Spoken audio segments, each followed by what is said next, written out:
Welcome to the Capital Forum's 7th Annual Antitrust Thought Leaders interview series, sponsored by KL Discovery.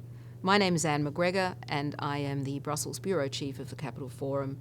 And today I'm joined by Paula Riedel, a competition partner at Kirkland and Ellis' London office. So welcome, Paula. Thanks for joining us here in Washington. Great to have you. We're former colleagues. You were at Linklaters for over 20 years, and for the last 4 or 5 years you've been with Kirkland and Ellis in their London office. That's right. And your practice is fairly focused on merger control and getting through a lot of international transactions where notifications are required in a lot of different jurisdictions. That's right. And I think in the London office you take a lot of responsibility for doing rest of world, which is often everything outside of the US, I think. Yes. And I was on a panel yesterday and we were talking about the fact that 20 years ago, rest of world sort of didn't really mean anything. And now it's just such a central part of, any sort of major global transaction.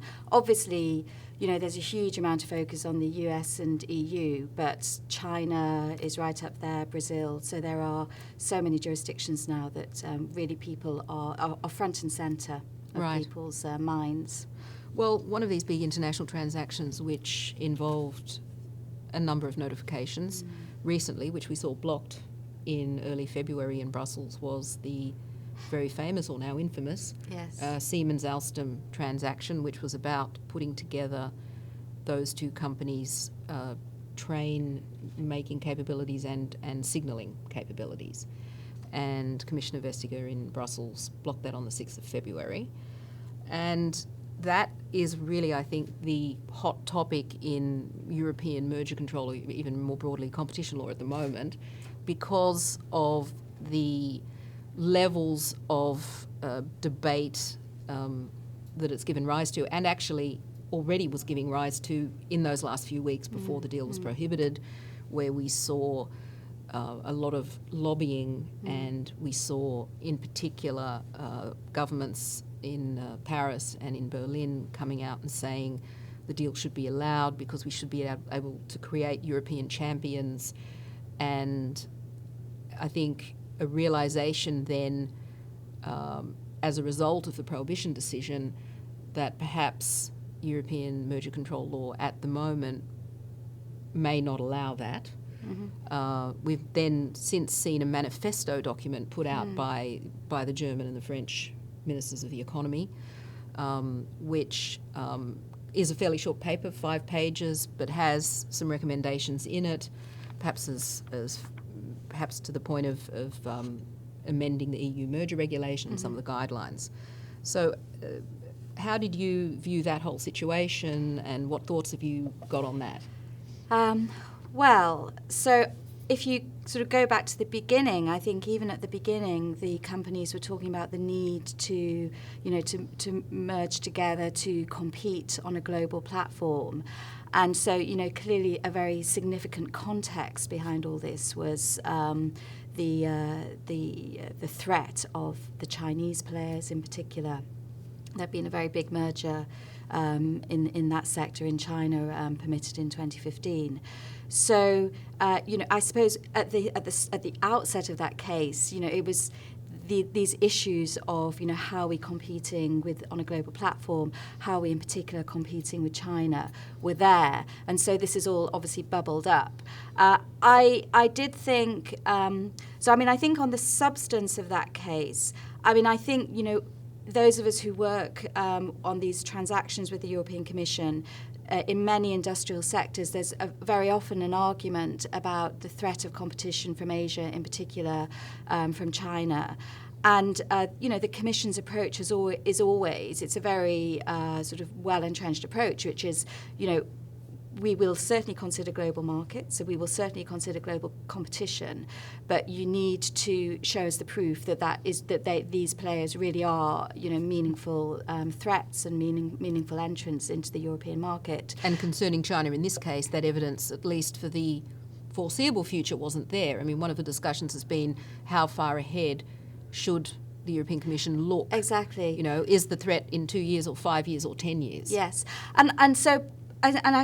so from my perspective, from the outside looking in, it looks to me as though the the European Commission was pursuing its normal course, was applying the standards and the sort of the approach that we've seen it apply elsewhere. And I've certainly been in cases where one has been very frustrated by the fact that the Commission seems to have set such a high standard in terms of, proof of entry, when the businesses are telling us that they just feel that these very sort of agile, often well-funded companies are just breathing down their necks.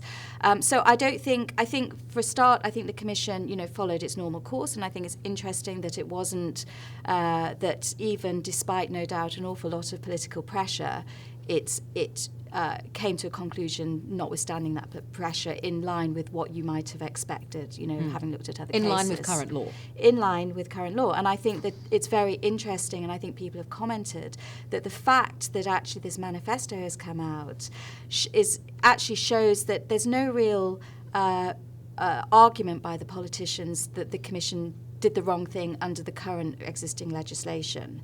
So it is much more about, does the legislation need to change? Now, I think, and the other sort of slightly substantive thought that has run through my head, it is quite interesting, because if you think about some of the other cases, big high-profile cases, and particularly the questions about innovation that have been on the agenda, so you think about Dow, DuPont or Bayer, Monsanto or pharmaceutical cases, actually the Commission, when it's thinking about the potential for harm going forward, it is increasingly willing under the existing regime to look very far ahead and to be quite hypothetical. In terms of innovation, in terms of the dampening of innovation. In terms for of decades the risk into the future. Exactly, yes. In terms of the risk to innovation. But on the other hand, when you're trying to sort of ask the Commission to look far ahead in terms of defending your case and why you need to think about future threats of competition, it's much more conservative. So perhaps there would be scope, even within the existing legislation, for the Commission to change its approach on that. But that's a sort of policy economic decision for the Commission. So, but I do think there's a little bit of an irony there. There certainly is. So, and then when it comes to the proposals, so I think that there are sort of two proposals, and one is about actually trying to change the legislation to allow for a more explicitly allow for thinking about global competition, looking further down the track. And to be honest, I don't, as I say, maybe the Commission could anyhow sort of somewhat change their approach to that, look a little bit further down the track, if they felt that was economically the right approach. So if you are going to change the legislation, I'm not quite sure what you're going to do. Are you going to stick to the same test? Or how does it work? So I have a lot of questions about how that would be implemented. It's not very well defined in the manifesto paper, which is quite a short document, as we said. One of the ideas which is in the paper is that perhaps we should consider changing the EU merger regulations so that there is some sort of right of appeal to the Council in certain well-defined cases, and that, of course, comes from the German system at the moment, where you have the so-called Ministererlaubnis, the ability to go and ask the minister to. So, but this is the second proposal, and this one I can get my head around much more easily, to be honest, because this is saying, look, if and I mean, I'm not saying that I particularly like it, but if actually the idea is that, the competition authorities do their job, and there are some very strong policy considerations which politicians, for whatever reason, feel important, for example, a European national champion, then there is this ability to, it's a separate step. I suppose what I'm saying is you're not changing the competition test. You're saying there is a separate step on top of this, which will, activate in certain cases. Exactly, and indeed we have it in the UK, as well as in Germany, and it bears recollection of when this was applied, the public interest test. So in the financial crisis, Lloyd's acquisition of HBOS was going to be referred for an in-depth investigation, and the Secretary of State used his powers to intervene to allow that deal to proceed. And frankly, and it was well known at the time, obviously, that the Competition Authority was not in favour of that. And frankly, many people say history has shown that that was a bad decision. Now, I'm not commenting on whether it was bad or good. Linklater was actually involved in that case, although not me personally. But at least it was clear. There was real accountability on the politicians.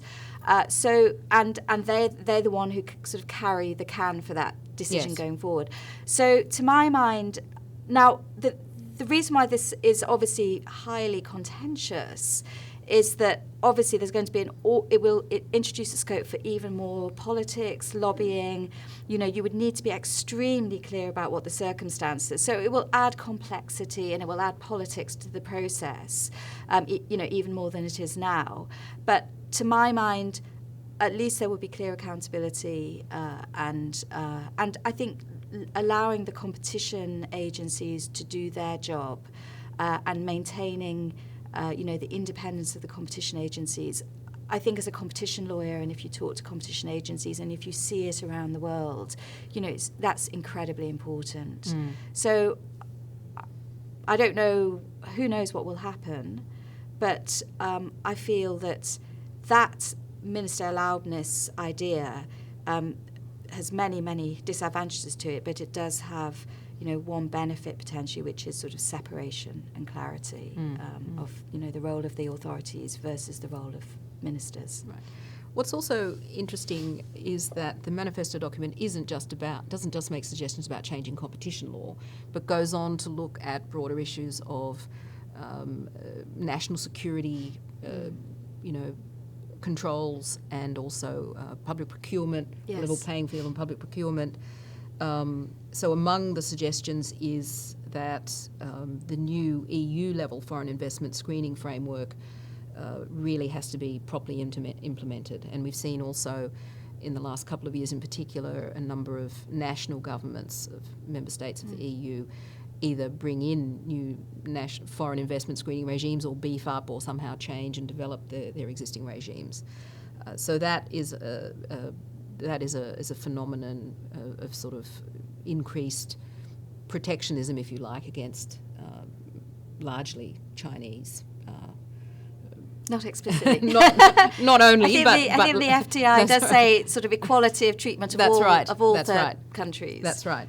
And then, of course, there's been a proposal for European procurement legislation, which has languished in the Council for more than a decade and has now suddenly become, if you like, flavour of the month again, where in the dying days of this current European Commission. But I think the manifesto document calls for, the ideas in this altogether, not only this proposed procurement directive, which would, require a level playing field, with countries that don't give European businesses proper access. That it should be a priority of the new Commission. So we're coming up to European Parliament elections. We'll have a new European Parliament in the middle of the year, and then we'll have a new European Commission towards the end of the year, and then there'll be a new agenda for that Commission. The Germans, of course, will hold the European Council presidency for the second half of 2020, so they'll be in the driving seat, so to speak, on what ideas get pushed forward and worked on. So we're looking, I think, at a period of quite a lot of change. So what I would say, I think it's interesting about the rules on foreign direct investment. So and as you actually obviously rightly said, this all links together. So Siemens-Alstom, European national champion, foreign direct investment, a sort of protectionism. So this is, we are in a mood, in a climate at the moment where there is this, at a political level, at an economic level, there are these national sort of concerns about nationalism, supporting the home territory, protecting the home territory, supporting the home industries, and this is not just a European phenomenon. No. So what we are seeing in practice is that we are thinking a lot more about foreign investment rules and regimes now than historically we have done in the past. Now, clearly, CFIUS is the sort of high watermark. CFIUS has been around a long time. I was involved in a case, in a ports case, which was blocked many years ago in the US, having all looked like it was going to be fine. CFIUS sort of changed its mind. So I know from history that CFIUS is a difficult regime to navigate, and even more so now. But actually, it's not just CFIUS now. Obviously, we've always had the Australian. There have been these foreign investment regimes, but now we're seeing it around the world. That's right. We do have to think about it much more actively. Obviously, the new regulation in Europe is really encouraging member states who don't have this sort of screening to move towards that screening. But obviously, we've seen a sort of decreased thresholds in the UK, Germany ramping up. We've also seen Russia. Russia has made changes to its strategic investment regime, which means that there's now much more. I mean, basically what you're seeing is there's much more scope for intervention in less obvious cases than in the past. That really for investors, particularly investors doing event-driven investment strategies, looking at transactions, there's many more reasons why a deal could be blocked. There's much more risk. It's not only an antitrust risk with the different clearances you need in around the world, but it also is this increasing foreign investment risk. It is, and maybe not blocked, because obviously that's going to happen quite rarely. But the time it takes. That's right. Once you get kicked into these review processes, and these are not, so merger control has fairly well-defined timelines. These regimes don't necessarily have, because there's lots of consultation involved, lots of ministers. So you have issues about time, you have issues about process and confidentiality, because you're being asked to provide, to these regimes, more invasive information than is necessarily required for merger control. So that's another issue. And then also potentially the sort of conditions that get applied. Right. So I think authorities around the world have sort of discovered that acquisitions it's just a great opportunity to extract things from companies, and it's a much more straightforward way to do it, because the company wants something and they want to get the deal done. That's right. So there are many more considerations. I mean, I still think that, for example, if you're a US company, you are going to worry a lot about China. Especially because obviously it's become so difficult for Chinese companies at the moment to invest and acquire in the US.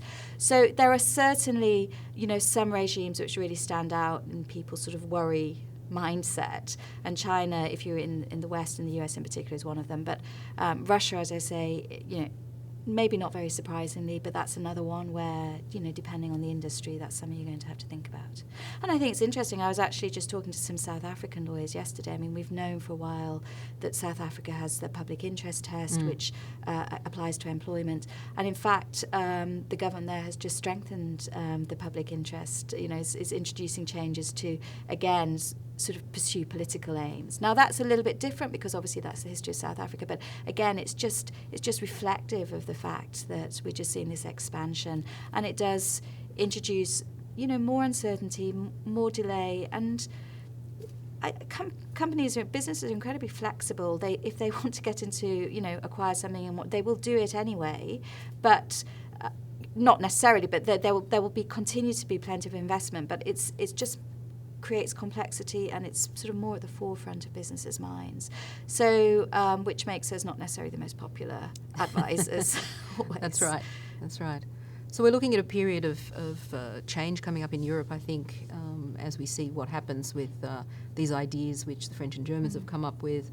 But as you say, we've got this general global climate where, because of the strengthening of foreign investment regimes and more countries having merger control, it's not getting easier to do big global transactions. It's getting slower, and it's getting more cumbersome. That doesn't mean they can't be done. Correct. But it does mean they need good advisors. and you're looking at increased timelines. And yes, and you also, and it comes back to what I was saying at the beginning, which is that really you need to have a lot of respect for the different jurisdictions now. These agencies, and many of them have now been operating for several years. Yes, they may have to pursue political aims, which, as I was saying before, is to my mind is frustrating when the independence of competition authorities is somewhat encumbered. But you do have to learn to deal with the regimes, with the different regimes, and deal with them with respect. And I think it's very interesting that businesses really sort of, I think, recognise that increasingly. And I think the other thing you have to think, just have to be more sort of, you understand that the authorities are being strategic together. So we've known for a long time about the US and the EU, they talk to one another. They don't always reach the same views, but that's very transparent in many ways. But what we're seeing now for global transactions is that it's not just, so the agencies, so China is not necessarily talking to the US, but China may be talking to Brazil, the BRICS countries may be talking together.